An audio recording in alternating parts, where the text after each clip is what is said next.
The one in her life who loves her more than any other man alive.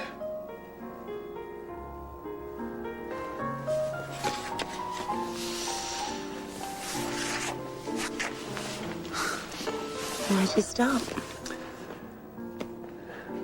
It just hit me. How lucky I am. I feel like Scrooge after the third ghost. You and Colby are like the Christmas morning that I woke up just in time to celebrate. No, I'm sorry we don't have a tree. But if you look under the sheet, there might be a present. Oh.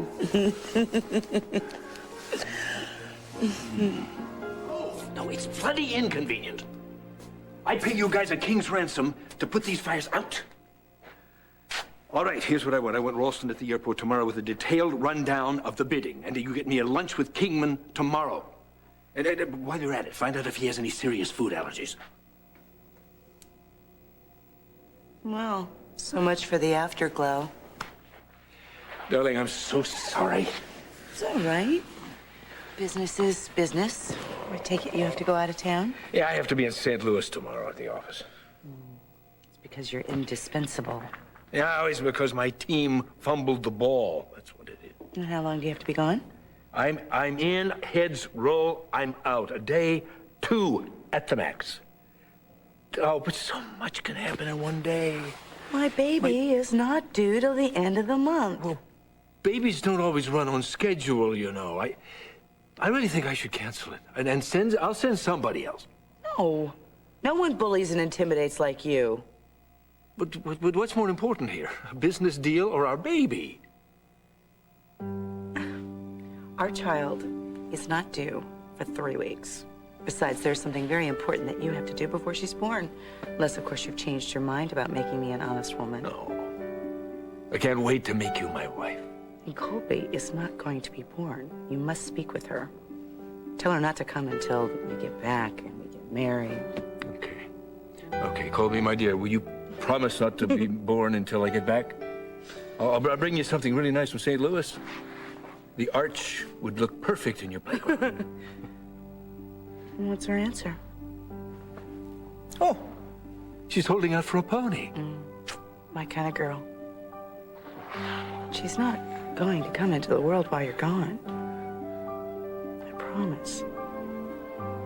In 48 hours, you'll be back in my arms. All right, I'll go. But I'm going to call you every hour on the hour. And my private jet will be fueled and ready for takeoff at a moment's notice. I love you very much. Because you love me like there's no tomorrow. Because of what you did with Jake. You were able to show me what was best for Colby. Because you were willing to share our child. I don't think you have any idea how much I love you. How much I need you. You and our little girl.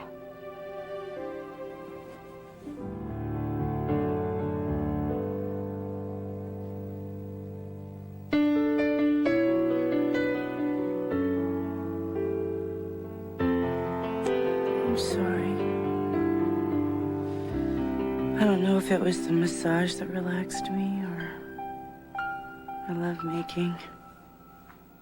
Go on back to sleep. I love holding my 2 beautiful ladies in my arms.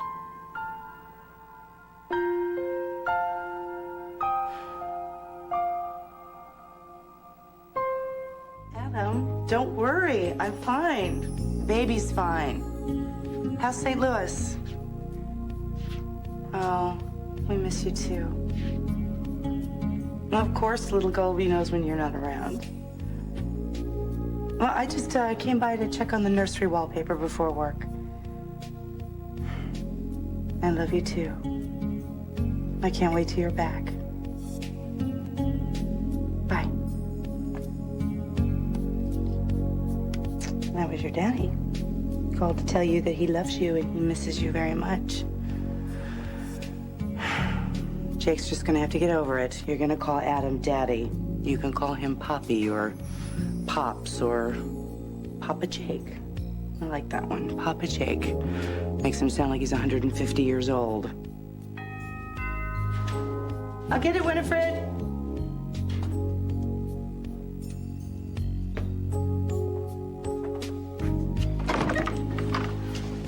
Hey. I went by the station first. Maisie said you were stopping here. Yeah, here I am.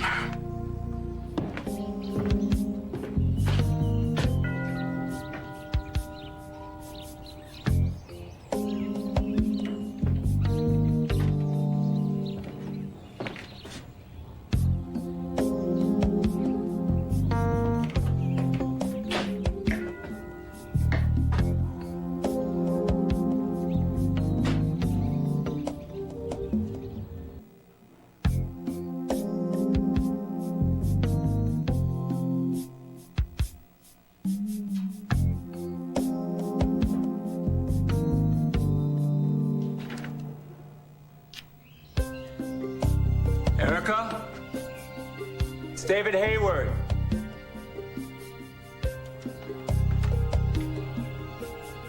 The door was unlocked.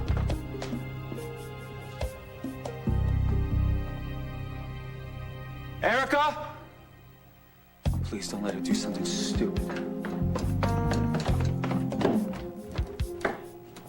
What are you doing here? What are you doing? You're trespassing in my home. I rang the doorbell, but nobody answered. Well, a normal person would have left. A normal person might not have been concerned. I was. You did just get released from the hospital last night.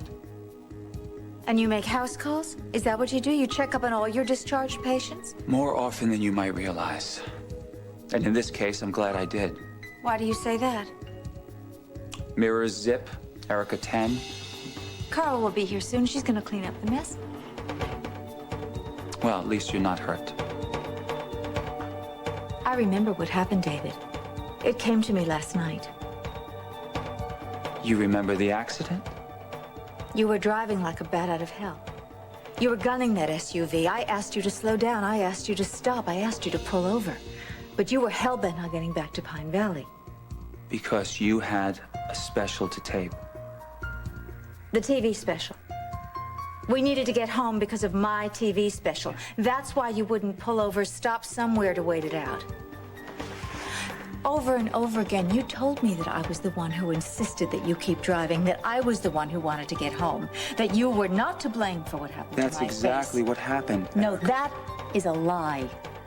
That is a monstrous lie.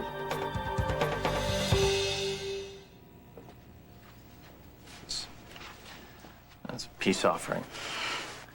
For not shelling the perimeter. Or nuking the pest who wants to be more of a hands-on father. I would never do that, Jake.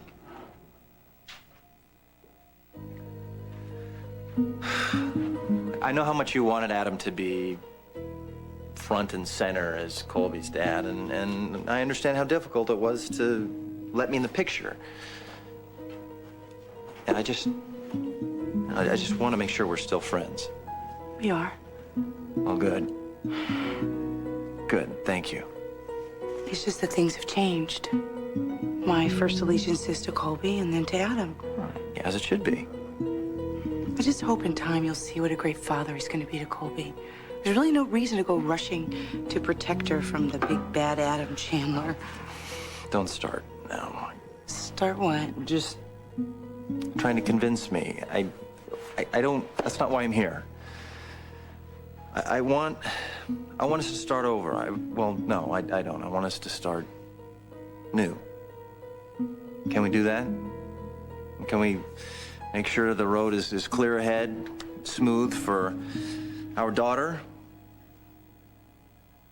I begged you to stop or pull over. Anything but keep on driving through that horrible snow. I was not to blame for that accident. It was the damn truck in the highway, Erika. And you knew exactly how dangerous it was to drive in a whiteout, didn't you? But what did you care? Your side of the car had an airbag. And all you wanted to do was get home to Pine Valley to... You had a TV interview. I had canceled that TV interview, and you know it. I borrowed your cell phone. I made that call. But you had a... I had a patient. You remember? The car rental agent was going to give you the car, but I told him that I had an emergency with a patient waiting. I remember the car rental agent. Why does it matter how the accident happened? The fact is, we both survived. Erika, you're alive, and you have a wonderful life ahead of you. I have a wonderful life? As what? As a sideshow freak? I'm a joke in my profession. Oh, maybe I could be the subject of some hideous TV movie and get a lot of ratings at Halloween. But as a model, as a spokesperson for enchantment, I am a walking, talking nightmare thanks to you. I believe with all my heart that they can fix your face. Oh, look at me! Look at me, I am hideous. You might as well have thrown acid at me. All right, wait a minute. Believe what you want about that accident. But you can't possibly think that I wanted this to happen. Then why didn't you just leave me to die on the highway, David? That would have been a lot kinder. I never would have had to see the pity in people's eyes when they look at me, and I never would have had to look at myself in a mirror. Why didn't you? Why didn't you just let me die? I'm a cardiologist. My patients face death every single day. But I have never treated anyone that I wanted to save more than you. Because you feel responsible for this accident. Because you are eminently worth saving. You're an extraordinary human being, Erika. And I believe that the world would be a poorer place without you. Oh, you're good. You're really smooth. But you will never change the fact that... That what? That your life is going to be different, and therefore difficult? That now that you might not be the perfect beauty that you were before, you're less important? This is unfortunate, Erika. And I don't mean to minimize it because your loss is definitely real. But your looks are not the sum total of your life. You have a daughter who adores you, who needs you. You have friends who love you. And a world that looks to you for inspiration. You're strong, you're smart, you're resourceful, and endlessly energetic. And I believe that you are going to get through this. Yeah, I am anything but a victim, and that is not the point. Okay? Then what's the point? The point is that you have destroyed my career, my future. You have taken away from me the thing that was special about me since the day I was born. And you have yet to even say you're sorry. But I did say that I was sorry. No, you just said you were sorry because you drove the car into the accident. But you have yet to even acknowledge what you've done to me. Not one ounce of remorse. Not 1 ounce of regret. All you've done is you've lectured me about what's really important in life and how I should just pull myself up by the bootstraps. Well, don't worry, Doctor. I'll live. I'll live all right. But that still does not change the fact that this, what you've done to me, this is a terrible thing.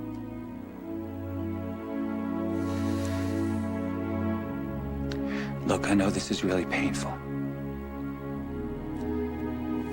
And I have the number of some private duty nurses that perhaps can come here. Get out. Erika, you need to have professional Just care. please get out. Get out of my house. I never want to see you. I never want to hear from you again.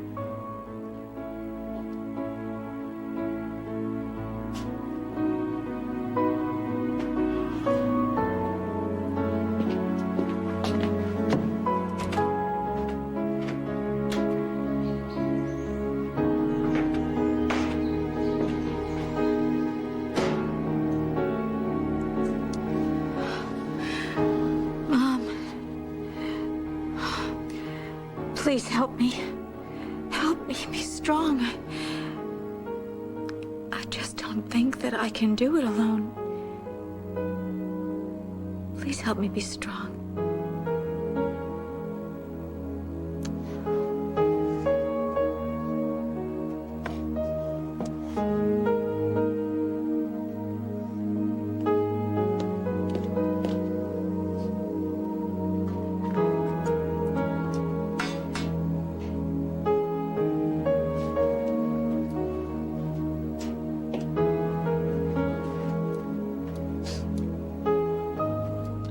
keep a hassle-free zone for Colby, you know, for as long as possible. And I know that she's going to have to deal with conflict sooner or later.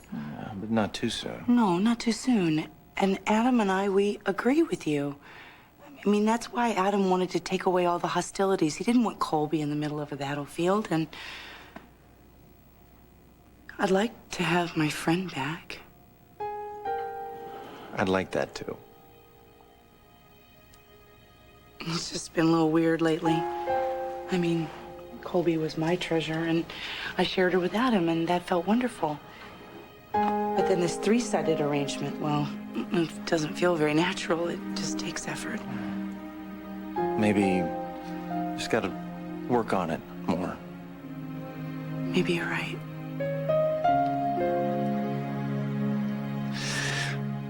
I should get going. Okay. Thanks for the flowers. Sure. Take it easy. You too.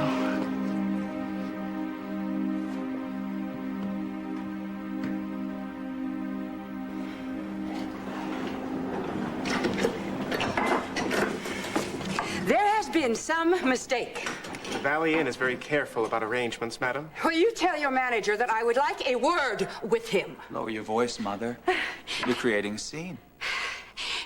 Do you know what this hotel staff has done? They have had a chambermaid pack all of my things and then given away my suite. Very efficient, if you ask me. And then to add insult to injury, they tell me there are no more suites available. Oh, that can't be. Surely you have another room for my mother somewhere in the hotel. A small one will do, perhaps over the kitchen or next to the elevators. If you insist, Dr. Hayward, I'll take a look, but we will need a valid credit card. Well, give him one of your cards, dear. Oh, I'm afraid that's not possible. Oh, David, you haven't maxed out all of your cards. Excuse us. I will not give you one more dime of credit. Not after what you did to Erika. You are being ridiculous. I paid your bills up to today, Mother. But from this moment on, the bank is closed. You're on your own.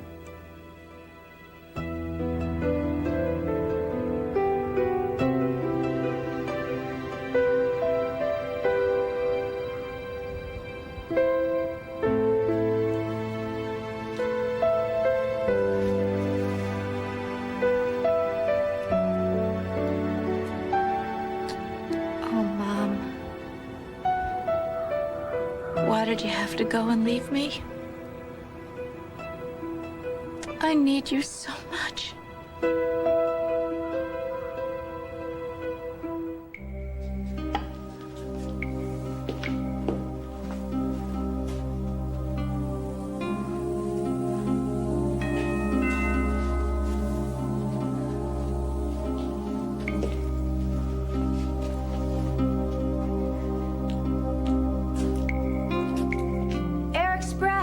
Would you just leave the package right there at the door, okay? Because I don't want my dog to run out. Thank you.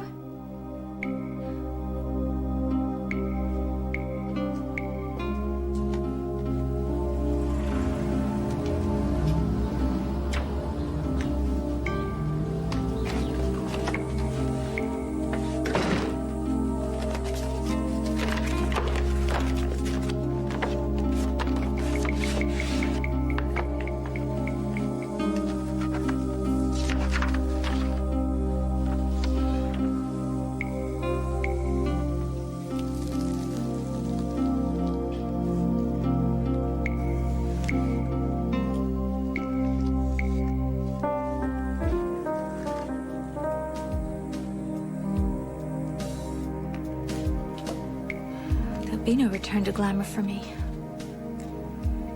Maybe not ever. Hey! Hey. I saw your name on the sign-in sheet. You're doing your weekly checks with Dr. Clater? Yeah, we're getting down to the wire. How's our little princess? Perfect. Good. How you feeling? Good. All right. Due date's still on target, right? All set to go. Good. What do you got there? Ah, breastfeeding. Yeah, I wanted to start Colby out in a healthy way. Yeah, that's good. Yeah, and you know what they say, breast is best. Yeah.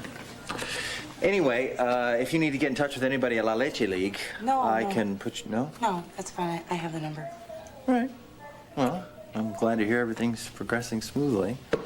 Yeah, so am I. I'm gonna go down and shoot some hoops at the park if you want to join me later. Oh. No. Maybe not. No. Okay. Well, you take care. Yeah, you too. All right. Bye.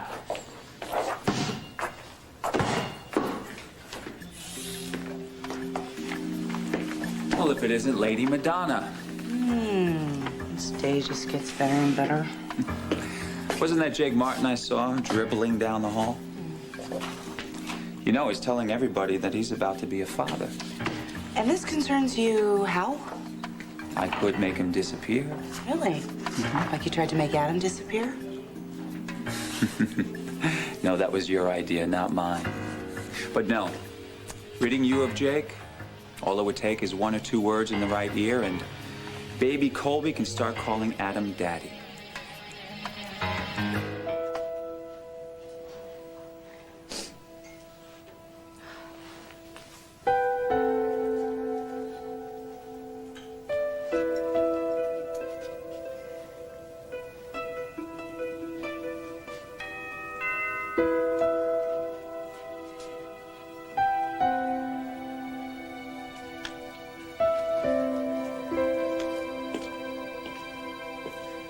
Who is it?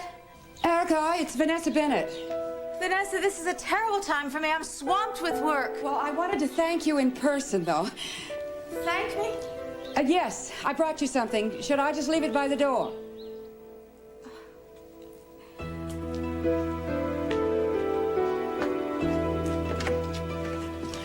Vanessa, look, this is a terrible time for me. I'm so busy. Forgive me, forgive me. I should have called, I know, but I wanted you to have this. Well, I mean, you already gave me that really great perfume. Well, I know, but this is in deep, deep gratitude for, you know, for defending me against my angry son's accusations. Well, you just told me the truth, that's all. I mean, there's no crime in that. Okay, I give up.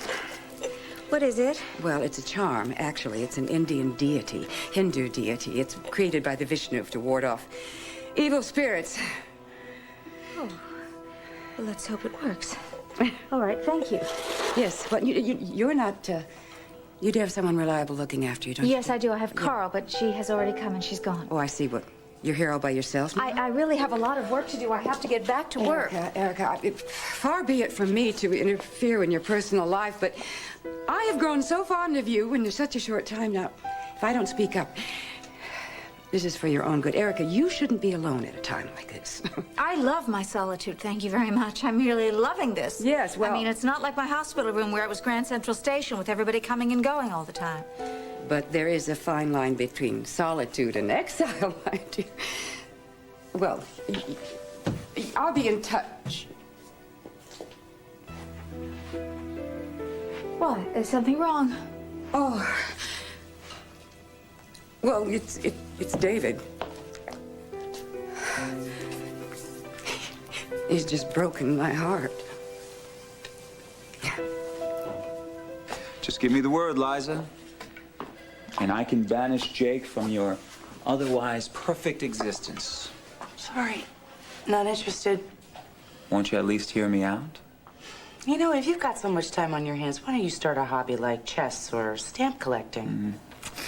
And I was so hoping that you would accept my offer as an early wedding gift. Well, if you'd like to buy me something, I'm registered at Lacey's. Let me help you, Liza. I've told you more than once that I really do care what happens to you. I'm not going to get somebody else involved in a situation that I created, and I don't need your pity. I certainly don't need someone with an axe to grind making a bad situation worse. Is there a problem?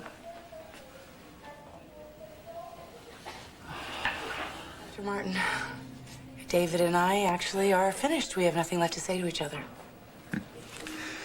We'll continue this conversation at another time. Joe?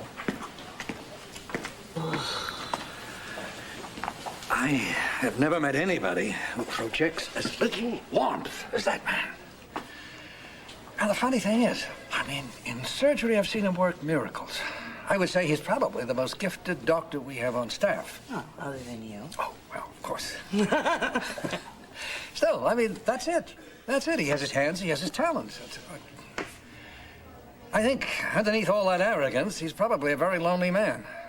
Maybe that's why he has his nose in everybody's business. Maybe. Misery does love company. Yeah. Well, I'm glad you came along. He was about ready to tell me something I really didn't care to hear. What do you mean? I don't know. He talks in circles, and the circles always seem to revolve right back to the top 10 reasons why I shouldn't marry Adam. Well, you know, you could fill a stadium with people who think that's a bad move. No criticism intended. I didn't come for that. So you were looking for me? Yes, I was. I was hoping that we might have a word or two about my granddaughter. Your granddaughter? The baby you're carrying.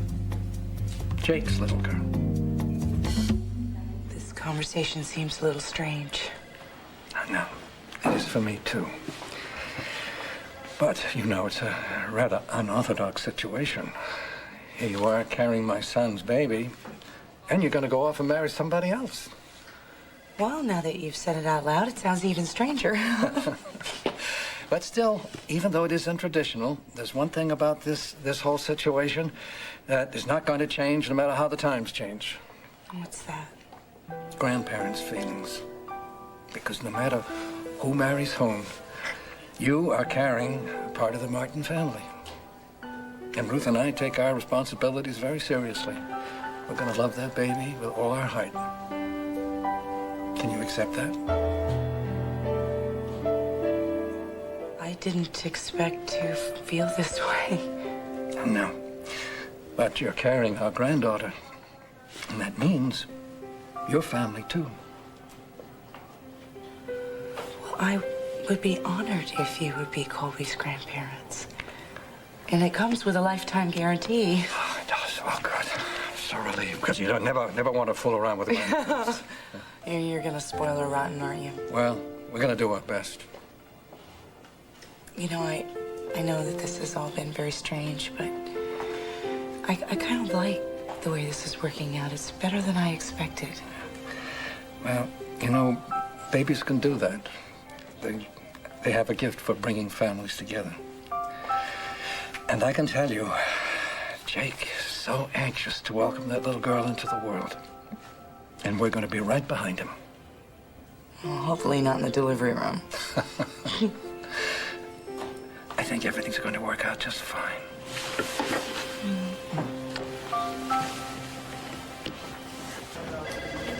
Your EKG read normal. No sign of arrhythmia. Just keep taking your medication, and I'll see you in another 6 months. Thank you, Doctor. Mrs. Fargate, have you seen Erika? Yes, I stopped at her place on the way here. And how is she? I think your mother could answer that better than I can. My mother? She was with Erika when I arrived, acting quite the lady of the house.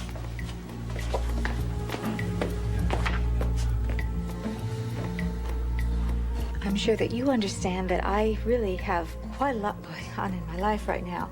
So I'm really not in any position to entertain house guests. Oh, but you don't have to worry about me, dear. No, I am completely self-amusing.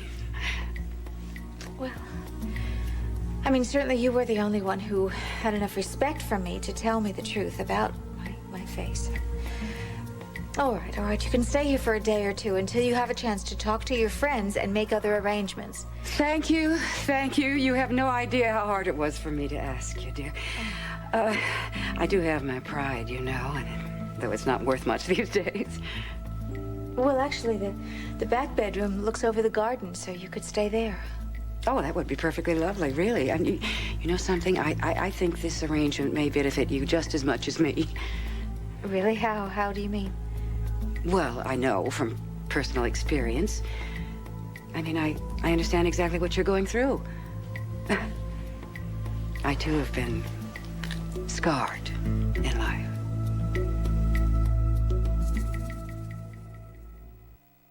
You were scarred? I was once very beautiful. Well, you still are. Oh, I'm not bad for an older dame. But, oh, Erika, you should have known me when I was 20 or 30, even 40. Those are the glory days. Why, at that time, I simply defined style. Well, what happened? Time. Time, you know, that just passes by, becomes little laugh lines, crow's feet. Soft petal skin becomes parchment, and gravity does its little tricks, of course, and woman of the world suddenly becomes a woman of a certain age. You look around, all of a sudden, a young beauty is sitting in your throne. Vanessa, I really don't think that you're talking about scarring the way I am. I mean, I was robbed. I was cheated. In the space of one moment, my entire future, all my work was taken away from me. My life is on hold. You know, I just don't even know if I'll ever get it back. Yes, and it's one woman to another. Erika, I do understand exactly what you're going through. I can be very helpful. Let me help you. Let me be your mirror.